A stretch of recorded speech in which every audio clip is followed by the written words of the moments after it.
Terkadang, sebuah pesan tak terbalas bisa terasa lebih menyakitkan dari penolakan. Kamu pasti pernah merasakan hatimu mencelos, menatap layar ponsel yang sepi. Aku pernah ada di posisi itu, di titik terendah dalam hidupku. Saat itu, aku baru saja kehilangan pekerjaan, mimpiku kandas, dan orang yang paling kupercaya tiba-tiba menjauh.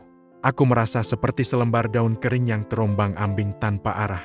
Dalam keputusasaan, aku mengirim sebuah pesan panjang kepada sahabatku, mencurahkan semua rasa sakit dan kebingunganku, berharap mendapat sedikit kekuatan. Tapi, pesan itu hanya terbaca, centang biru, tanpa balasan. 1 hari, 2 hari, seminggu, hening. Keheningan itu seperti dinding tebal yang memisahkanku dari dunia. Rasa kecewa dan marah membuncah. Kenapa dia diam saja? Apa aku sudah tidak berarti lagi baginya? Malam itu, sambil menatap langit-langit kamar yang gelap, aku sadar sesuatu.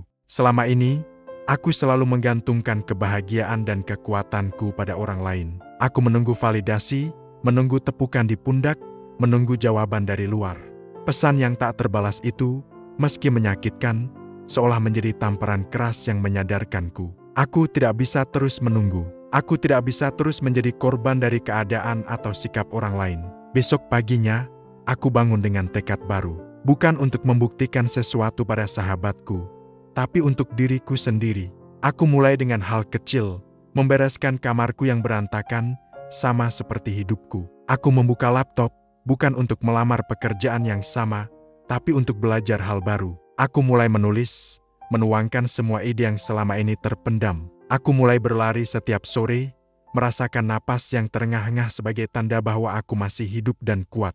Prosesnya tidak mudah. Ada hari-hari di mana rasa sepi itu datang lagi. Ada momen di mana aku ragu pada diriku sendiri. Tapi setiap kali itu terjadi, aku teringat pada keheningan dari pesan yang tak terbalas itu. Keheningan yang memaksaku untuk menemukan suaraku sendiri. Perlahan tapi pasti, hidupku mulai berubah. Aku menemukan passion baru di bidang yang tak pernah kuduga. Aku membangun proyek kecil dari nol, yang ternyata mendapat sambutan baik. Aku bertemu orang-orang baru yang tulus mendukungku. Hidupku terasa lebih penuh warna, lebih bermakna, karena aku membangunnya dengan tanganku sendiri. Beberapa bulan kemudian, saat aku sedang menikmati secangkir kopi di kafe sambil mengerjakan proyekku, sebuah notifikasi muncul. Itu dari sahabatku. Pesannya singkat, "Maaf baru balas." Waktu itu aku sendiri sedang hancur. Aku tidak tahu harus berkata apa untuk menghiburmu, karena aku sendiri butuh dihibur. Tapi melihatmu sekarang, aku bangga. Kamu berhasil tanpa aku. Aku tersenyum membaca pesan itu. Tidak ada lagi rasa sakit atau kecewa. Yang ada hanya rasa syukur. Aku membalas pesannya, "Terima kasih. Diamu adalah jawaban terbaik yang pernah aku terima." Itu mengajariku untuk menemukan jawabanku sendiri. Terkadang, jawaban yang kita butuhkan tidak datang dari orang lain. Jawaban itu ada di dalam diri kita, menunggu untuk ditemukan. Mungkin saat ini kamu sedang menunggu sebuah pesan, sebuah panggilan, atau sebuah kesempatan. Tapi bagaimana jika momen ini adalah kesempatan bagimu untuk berhenti menunggu dan mulai bergerak? Bagaimana jika keheningan yang kamu rasakan saat ini adalah undangan untuk mendengarkan suara hatimu sendiri? Kekuatan sejati tidak datang dari luar, tapi dari dalam. Terima kasih sudah menonton.